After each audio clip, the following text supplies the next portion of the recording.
الشیطان الرجیم بسم اللہ الرحمن الرحیم۔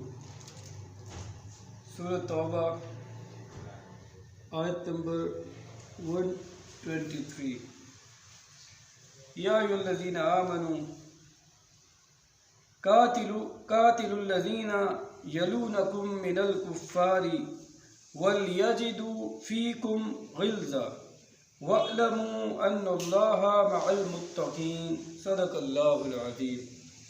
اہل ایمان، قاتل الذین، جنگ کرو ان کافروں سے، یلونکم من الکفار، جو تم سے قریب ہیں، ان کافروں سے جنگ کرو، وَلْيَجِدُ فِيكُمْ غِلْظَةً، اور وہ تمہارے اندر سختی پائیں، وَاعْلَمُوا، اور جان لو، ان اللہ مع المتقین، اللہ تعالیٰ متقین کے ساتھ ہے۔ اس آیت میں گویا اس حکم میں یہ اعلان ہے کہ نبی اکرم صلی اللہ علیہ وسلم کی دعوت کا بین الاقوامی، یہ تبوک بین الاقوامی سطح پہ آغاز ہو چکا ہے آپ کی اس دعوت کا، اور اس دعوت کو ہر طرف پھیلانا پوری دنیا میں، اور اب دار الاسلام میں اس کی سرحدوں نے وسیع ہونا ہے، تو اس لیے حکم دیا گیا کہ جو جنگ کرو جو تمہارے قریب کے جو کافر ہیں، یعنی کہ اسلامی حکومت کی سرحدوں پر جو کفار بستے ہیں ان سے قتال کرو۔ جیسے جیسے سرحدیں آگے بڑھتے جائیں گی تمہارا قتال کا سلسلہ بھی بڑھتا جائے گا، یہاں تک کہ کل روح ارضی پر اللہ کا دین آ جائے۔ اب یہ سورۃ توبہ کے مضامین کے بارے میں اس میں تھوڑا سا اس کو انڈرسٹینڈ کر لیں۔ ایک ہے نبی اکرم صلی اللہ علیہ وسلم کی بعثت خصوصی، اور دوسری بعثت ہے آپ کی بعثت عمومی۔ ابھی جو بعثت خصوصی ہے یہ آپ کی تھی بنو اسماعیل کی طرف، ان مشرکین عرب کی طرف، یہ ہے آپ کی بعثت خصوصی، اور جو بعثت عمومی تھی آپ کی وہ پوری نوع انسانیت قیامت تک کے لیے ہے، پوری نوع انسانیت کے لیے قیامت تک کے لیے۔ ظاہر پھر یہ قتال، یہ سلسلے جاری رہیں گے انٹل یہ کل روح ارضی پر اللہ کا دین غالب نہیں ہوتا۔ تو جہاں تک بعثت خصوصی کا تعلق ہے آپ کا، اس میں آپ نے ان لوگوں کے درمیان رہ کر خود اپنی زبان عرب تھے آپ بھی، ان کے درمیان دعوت و تبلیغ کی اور یہ پیغام اللہ کا پہنچا کر اتمام حجت کر دیا۔ اس بعثت خصوصی جو آپ کی تھی ٹورڈز عرب، یہ بعثت خصوصی تھی اپنی قوم کی طرف، جیسے ایک رسول ایک قوم کی طرف بھیجا جاتا ہے، جیسے نوح علیہ السلام کو بھیجا گیا، جیسے حضرت صالح علیہ السلام کو بھیجا گیا، تو یہ آپ کی بعثت خصوصی اپنی قوم کی طرف تھی، اس عرب کی طرف، مشرکین عرب کی طرف آپ کی بعثت بنو اسماعیل کی طرف، اور ایک ہے آپ کی بعثت عمومی۔ تو ان دونوں میں فرق ہے۔ سورۃ توبہ کے مضامین کو پڑھتے ہوئے ان دونوں یہ جو فرق ہے اس کو ذہن میں رکھنا چاہیے۔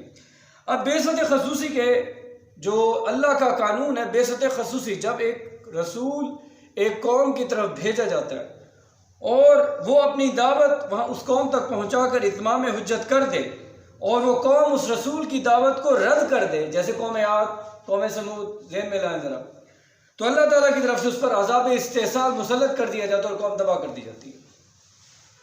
اب آپ کی بعثت خصوصی ان اہل عرب کی طرف تھی، مشرکین عرب کی طرف، آپ نے انہیں دعوت دی، اتمام حجت کیا، اور جب انہوں نے اس کو رد کر دیا تو عذاب استحصال اس طرح نہیں آیا جیسے قوم لوط پہ آیا یا جیسے قوم نوح پہ آیا، بلکہ عذاب استحصال اقساط قسطوں میں آیا، ایپیسوڈز میں آیا۔ تو اس عذاب استحصال کی پہلی قسط کا نام تھا بدر، غزوہ بدر۔ تو یہ پہلی قسط تھی جس میں مشرکین مکہ کو شکست کا سامنا کرنا پڑا۔ تو یہ اس عذاب استحصال کی جب بعثت خصوصی، جب ایک قوم کی طرف، اپنی قوم کی طرف ایک رسول بھیجا جاتا ہے، تو اس کی پھر یہ جب انہوں نے رد کیا تو یہ پہلی قسط عذاب کی بدر کی صورت میں آئی، اور پھر وہ آخری قسط جو آئی وہ جس کی آگے ذکر آ جائے گا، جو آخری قسط تھی جب انہیں کفار کو الٹیمیٹم دے دیا گا، نکل جاؤ، 4 ماہ کی مہلت ہے، نکل جاؤ جزیرۃ العرب سے، اس کو خالی کر دو۔ تو یہ عذاب استحصال کی پھر وہ دوسری شکل تھی، آخری ایپیسوڈ تھا۔ تو یہ ہے اللہ کے رسول کی بعثت خصوصی، کہ قوم جو رسول کی دعوت کو رد کرتی ہے اس کا عذاب استحصال سے اس کی جڑ کاٹ دی جاتی ہے۔ تو ان کے عذاب استحصال اس طرح نہیں آئے جیسے قوم سمود یا عاد پہ آئے، بلکہ اس بعثت خصوصی میں جو آپ کی عرب کی طرف تھی، اس کی پہلا ایپیسوڈ بدر کی شکل میں، اور دوسرا اور لاسٹ ایپیسوڈ جب الٹیمیٹم دیا گیا آخر میں کہ نکل جاؤ عرب سے، 4 ماہ کی مہلت ہے، نکل جاؤ یہاں سے، بس اب اس دین نے جزیرۃ العرب پہ غالب ہونا ہے۔ یہ ہے بعثت خصوصی۔ جب ہم سورۃ توبہ پڑھیں گے تو اس مضمون کو ذہن میں رکھیں گے، اب آگے مزید میں اس کو کلیئر کروں گا۔ اب آتے ہیں بعثت عمومی کی طرف۔ بعثت عمومی، ان ارسلناک کافۃ للناس بشیرا ونذیرا، یا انا ارسلناک الیکم جمیعا، کہ میں تم تمام لوگوں کی طرف بھیجا گیا ہوں رسول بنا کر۔ اب جو آپ کی پوری انسانیت کے لیے بعثت ہے، یہ ہے بعثت عمومی۔ اب جو پوری انسانیت کے لیے ہے، اٹ مین اب جزیرۃ العرب کے باہر بھی یہ جہاد پروسیڈ کرے گا، قتال، یہ دعوت اب سرحدوں سے باہر نکلے گی۔ بعثت خصوصی میں نے آپ کو سمجھا، اس کا تعلق جزیرۃ العرب سے ہے، کیونکہ اسی قوم کی طرف آپ کی بعثت خصوصی تھی۔ اب آ رہے ہیں بعثت عمومی، کل نوع انسانی قیامت تک کے لیے، اور کل نوع انسانی آپ کی زندگی میں جو بھی اس وقت دھرتی پہ تھی، اور اس کے بعد قیامت تک کے لیے اس امت نے یہ کام کرنا ہے۔ تو اس بعثت عمومی میں آپ نے اس کا آغاز کہاں سے کیا؟ 6 ہجری سے، جب صلح حدیبیہ ہوا، کہ صلح حدیبیہ میں، یہ اس صلح حدیبیہ سے پہلے آپ کی دعوت کا فوکس جزیرۃ العرب تھا۔ اب جب حدیبیہ ہو گیا، ایک قریش نے آپ کو ایک قوت تسلیم کر لیا، مکہ نے، کفار نے فریق ثانی کی حیثیت سے آپ سے صلح حدیبیہ کی، تو اب جب آپ نے اس کے بعد اپنی توجہ پہلے تو پوری کی پوری جزیرۃ العرب پہ رکھی تھی، پوری توجہ وہاں فوکس رکھی کہ وہاں اللہ کا دین غالب کیا، اس کی شکل کی پوری کی پوری۔ اب جب مسلمانوں کو تسلیم کر لیا قریش نے قوت، اب آپ نے وہ جو بعثت عمومی تھی اس کا بگننگ کر دی 6 ہجری سے، حدیبیہ سے آن ورڈ، صلح حدیبیہ سے، جس کو اللہ تعالیٰ نے قرآن مجید سورۃ الفتح میں فتح مبین کہا، انا فتحنا لک فتحا مبینا۔ تو یہاں سے اب آپ نے پھر اس کے بعد آپ نے کیا کہ اس بعثت عمومی کے تحت اب دعوت کا آغاز شروع کر دیا۔ پہلے تو فوکس صرف جزیرۃ العرب پہ تھا، وہ بعثت خصوصی۔ ب اس کے سلسلے میں آپ نے خطوط، جیسے غلام احمد قادیانی نے بھی وہ خطوط لکھے تھے، دنیا کے لیڈرز کو بھیجے تھے، اور افغانستان کے جو والی تھے انہیں بھی لکھا کہ میں رسول ہوں، میرے اوپر ایمان لاؤ، تو اس نے صرف ایک لائن میں جواب دیا، پہلے یہاں آؤ، بس اس سے زیادہ اس نے جواب نہیں دیا۔ افغانستان کے جو امیر تھے انہوں نے صرف اتنا لکھا کہ پہلے یہاں آؤ، تم تو انگریز کی اس میں بیٹھے ہو نگرانی میں، اپنی نبوت اور اس کے دعوے کر رہے ہو، صرف ایک لائن عربی فارسی میں، پتہ نہیں وہ ڈاکٹر صاحب بتاتے ہیں، ایک لفظ ذہن میں نہیں، پہلے یہاں آؤ، بس یہ جواب دیا کہ تم بتا دیں کہ تم کون ہو۔ تو اس نے بھی یہی کیا کہ اپنے خطوط دنیا کے لیڈرز کو بھیجے کہ میں ایک نبی ہوں اور میری نبوت ہے۔ تو خیر اللہ کے رسول صلی اللہ علیہ وسلم نے اب سلاطین اور عمراء کو خطوط بھیجنا شروع کر دیے۔ آپ نے کیسر روم، رومن امپائر، پرشین امپائر، اس کی طرف خط بھیجا، ایران کے بادشاہ جو کسرا، اسی طرح ایجپٹ، مصر کے بادشاہ مکوکس، اور حبشہ کے فرمانروا نجاشی۔ یہ نجاشی وہ نہیں تھا، وہ نجاشی جو اللہ کے رسول پہ ایمان لائے تھے، ان کی جن کی آپ نے غائبانہ نماز جنازہ پڑھائی تھی، یہ ان کا جانشین تھا جس کو آپ نے خط بھیجا تھا، یہ وہ نجاشی نہیں تھے، وہ انہوں نے اسلام قبول کیا اور ان کی آپ نے غائبانہ نماز جنازہ بھی پڑھائی تھی۔ اور یہ جو خطوط آج یہ مل چکے ہیں متن سمیت، اوریجنل فارم میں آج یہ موجود ہیں، مل چکے ہیں خطوط جو آپ نے بھیجے تھے۔ اور انہیں خطوط کے نتیجے میں پھر رومن امپائر نے وہ آپ کے ساتھ وہ ٹکراؤ کا راستہ اختیار کیا، جس کے نتیجے میں یہ جو تھا کہ آپ کی زندگی میں ہی پھر وہ قتال شروع ہو گیا بین الاقوامی سطح پہ۔ پہلے تو جزیرۃ العرب تک کی حد تک تھا جو بعثت خصوصی، اب بعثت عمومی کے نتیجے میں جب یہ خطوط گئے تو رومن امپائر نے آپ کو فوراً رسپونڈ کیا، جس کے نتیجے میں جنگ موتا اور غزوہ تبوک، یہ اس کے دو پھر یہ جنگیں اس کے نتیجے میں اس بعثت عمومی کے آغاز کے یہ جنگوں کا سلسلہ پھر آپ کی زندگی میں شروع ہو گیا، اس صورت میں نکلا۔ تو یہ تھی آپ کے بعثت عمومی۔ اور پھر اس خطبہ حجۃ الوداع، یہاں پھر آپ نے اس بعثت عمومی کے حوالے سے اس دعوت و تبلیغ اور اقامت دین کی ذمہ داری کس کے سپرد کی؟ فَلْيُبَلِّغِ الشَّاهِدُ الْغَائِبُ، جو آج یہاں موجود ہے وہ وہاں تک پہنچائیں گے ان لوگوں تک جو یہاں موجود نہیں، کہ قیامت تک کے لیے آپ یہ دعوت دین اور اقامت دین جو بعثت عمومی ہے اللہ کے رسول صلی اللہ علیہ وسلم کی، اس کی ذمہ داری آپ کس کے حوالے کر کے چلے گئے؟ اس امت کے حوالے، یہ بعثت عمومی۔ اب آج ہم یہ اب کرنے کا ہمارا، آج اللہ قیامت تک اللہ کے رسول پر ایمان رکھنے والا ہر شخص، ہر مسلمان آج دعوت و تبلیغ اور دعوت دین اور اقامت دین کے لیے اس محنت کا مکلف ہے۔ تو یہ تھی بعثت خصوصی، عمومی۔ اب ان کانٹیکس میں ان رکوع کا تھوڑا سا میں آپ کے سامنے خلاصہ رکھتا ہوں سورۃ توبہ کے، کہ اس میں بسم اللہ اس لیے نہیں ہے کہ علی رضی اللہ تعالیٰ کا فرمان ہے کہ ننگی تلوار لے کے آئی ہے، تو بسم اللہ الرحمن الرحیم، وہ تو رحمانیت ہے اللہ کی اس میں ساری، تو یہ تو ننگی تلوار لے کے نازل ہوئی صورت، تو پھر وہ رحمانیت کی صفت اس لیے اس کا اظہار تو بسم اللہ الرحمن الرحیم میں ہوتا ہے، تو اس لیے وہ شروع میں اس کے بسم اللہ الرحمن الرحیم، کیونکہ علی رضی اللہ تعالیٰ عنہ فرماتے ہیں یہ صورت ننگی تلوار لے کے نازل ہوئی ہے اس طرح، کیونکہ اس میں قتال ہے سارا۔ اب جو اس صورت کے پہلے دو رکوع ہیں، دوسرا اور تیسرا رکوع، اس میں 8 ہجری یہ حالات ہیں، اور جو دوسرا اور تیسرا آگے جو چوتھا اور پانچواں رکوع ہے اس سے 9 ہجری کے حالات ہیں۔ 8 ہجری میں کیا، وہ فتح مکہ کی طرف پیش قدمی ہے کہ نکلو، مسلمانوں کو آمادہ کیا کہ فتح آپ نے مکہ پہ حملہ کرنا ہے۔ فائنلی آپ نے اس جزیرۃ العرب میں وہ جو بیست ہے آپ کی خصوصیت وہ جو پوری ہونے والی ہے، وہ اللہ کا دین جزیرۃ العرب میں اب قائم ہونے والا ہے، تو فتح مکہ کے لیے مکہ پہ حملہ کرنا ہے۔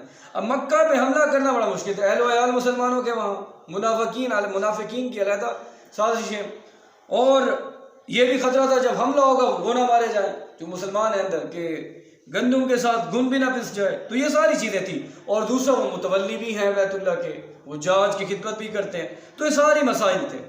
تو اس دوسرے اور تیسرے رکوع میں اس کا ذکر ہے۔ اب آتے ہیں 9 ہجری، یہ 8 ہجری فتح مکہ سے پہلے یہ جو رکوع نازل ہوئے۔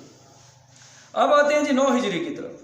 9 ہجری میں اب آپ نے، یہ وہ آیات ہیں جن میں آپ نے حضرت علی کو قافلہ حج کے پیچھے بھیجا تھا۔ 9 ہجری میں حضور اس حج پہ خود تشریف لے کے نہیں گئے، 9 ہجری کا جو حج تھا، اس سال آپ نے حضرت ابوبکر کو امیر حج بنا کر بھیجا تھا، اور مذکورہ آیات وہ جو اس چوتھے اور 5ویں رکوع کی اس قافلہ حج کے روانہ ہونے کے بعد نازل ہوئی، پھر آپ نے حضرت علی کو بھیجا اس کے لیے، اور جب حضرت علی گئے اور یہ احکامات آپ نے پھر بتا دیا کہ حضرت علی آپ یہ احکامات اللہ ذہن سنائے، وہ آ رہے ہیں آپ کو بتا دیتا ہوں میں سامنے، تو پھر آپ نے وہ مجمع حج کے سامنے، اجتماع کے سامنے وہ ساری آیات پڑھ کے سنائی، اور اس میں پھر یہ تھا کہ ہر قسم سے برأتم من، اعلان بیزاری ہر قسم کے معاہدے سے ختم، اور یہ واضح کر دیا گیا کہ آئندہ کوئی مشرک حج کے لیے نہیں آئے گا، اور 4 ماہ کے لیے مشرکین عرب کے لیے مہلت کا اعلان کیا گیا کہ اس سے فائدہ اٹھاؤ، ایمان لانا چاہے تو ٹھیک، ورنہ قتل عام ہوگا ان کا۔ تو یہ تھی وہ بیست آپ کی، یہ جب جزیرۃ العرب میں غالب آنا تھا اللہ کا دین، یہ بیست خصوصی تھی۔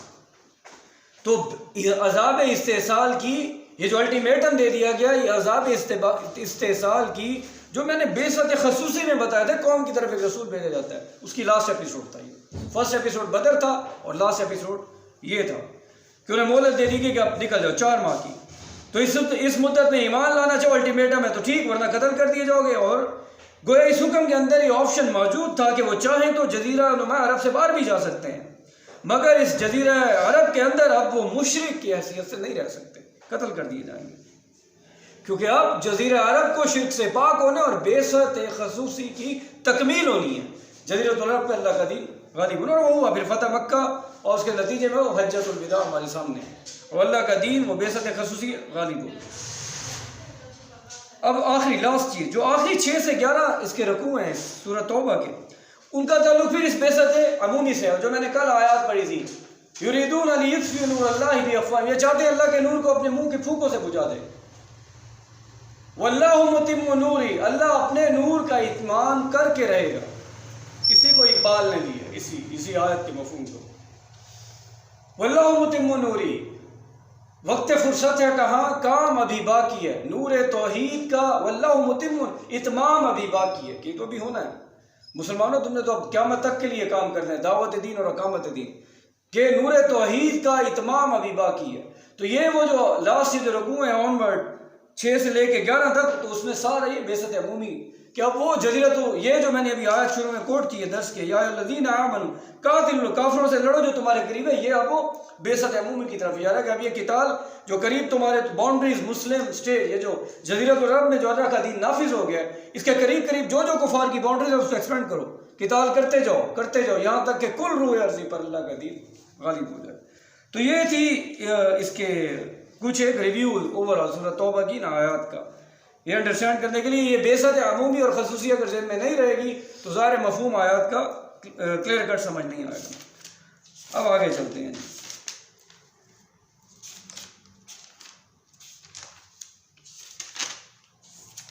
ان اللہ اشترى، سورۃ توبہ آیت نمبر 111، ان اللہ اشترى من المؤمنین انفسهم واموالهم بان لهم الجنہ، بے شک اللہ، یقیناً اللہ نے خرید دی ہیں اہل ایمان سے ان کی جانیں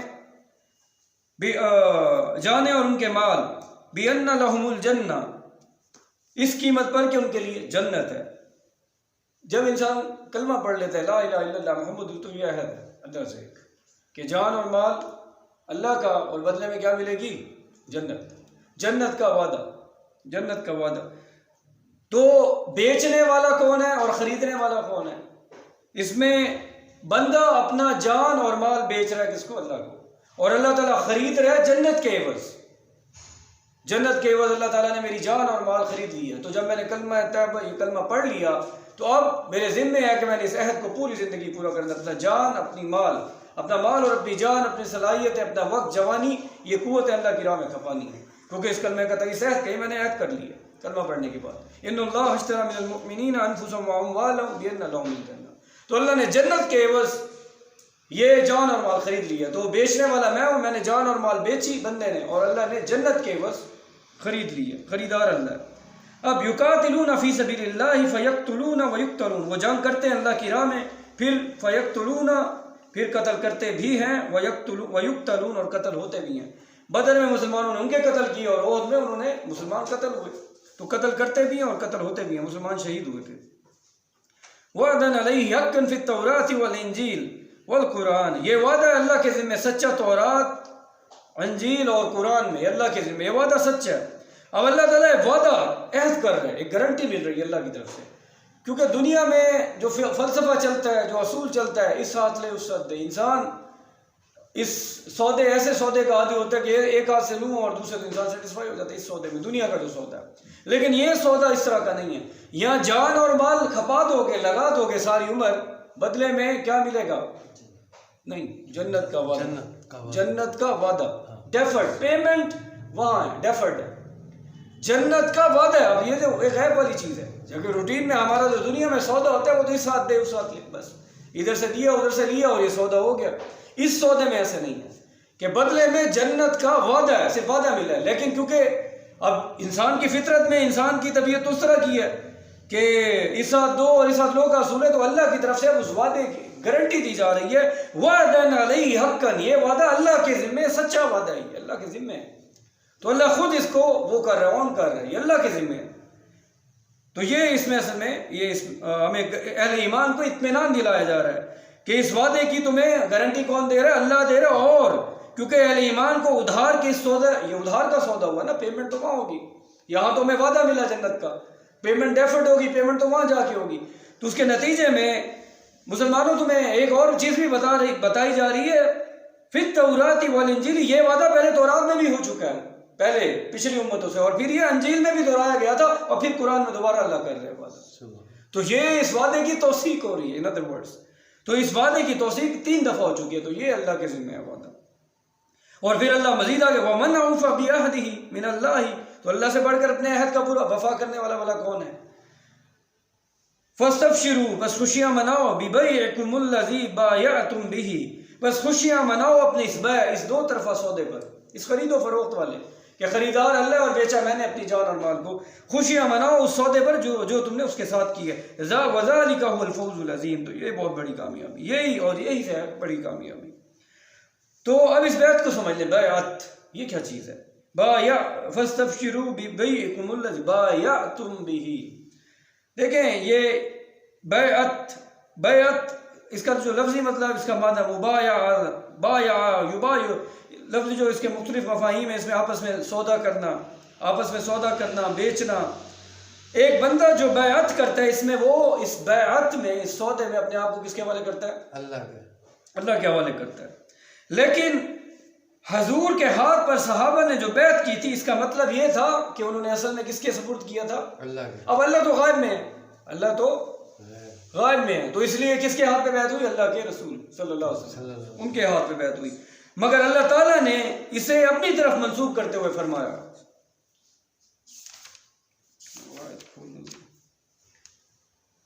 اب دیکھیں صحابہ بیعت کس کے ہاتھ پہ کر رہے ہیں؟ اللہ کے رسول کے ہاتھ پہ۔ اب اللہ سے تو اللہ کے ہاتھ، اللہ تو غیب میں، اس کے ہاتھ پہ تو بیعت نہیں کی جا سکتی، اللہ کا نمائندہ وہ اللہ کے رسول تھے، تو صحابہ نے ان کے ہاتھ پہ بیعت کی، گویا کی تو اللہ کے رسول کے ہاتھ پہ بیعت، لیکن خود کو کس کے سپرد کر دیا؟ اللہ کے۔ لیکن جب یہ بیعت ہو گئی تو اللہ تعالیٰ نے اس بیعت کو، جو کہ صحابہ نے اللہ کے رسول کے ہاتھ پہ کی، اپنی طرف منسوب کروا دیا، اور وہ سورہ فتح میں اِنَّ الَّذِينَ يُبَایِعُونَکَ، یقیناً اے نبی صلی اللہ علیہ وسلم وہ لوگ جو آپ سے بیعت کر رہے ہیں، اِنَّمَا يُبَایِعُونَ اللَّهَ، حقیقت میں وہ اللہ سے بیعت کر رہے ہیں، یہ اللہ کی طرف منسوب ہوگی بات۔ اور ید اللہ فوق ایدیہم، ان کے ہاتھوں کے اوپر اللہ کا ہاتھ ہے، 3 ہاتھ ہو گئے، ایک ہاتھ تو اللہ کا ہے، وہ تو غیب میں، دوسرا اللہ کے رسول کا ہاتھ، تیسرا اس جو صحابی جو بیعت کر رہے ہیں۔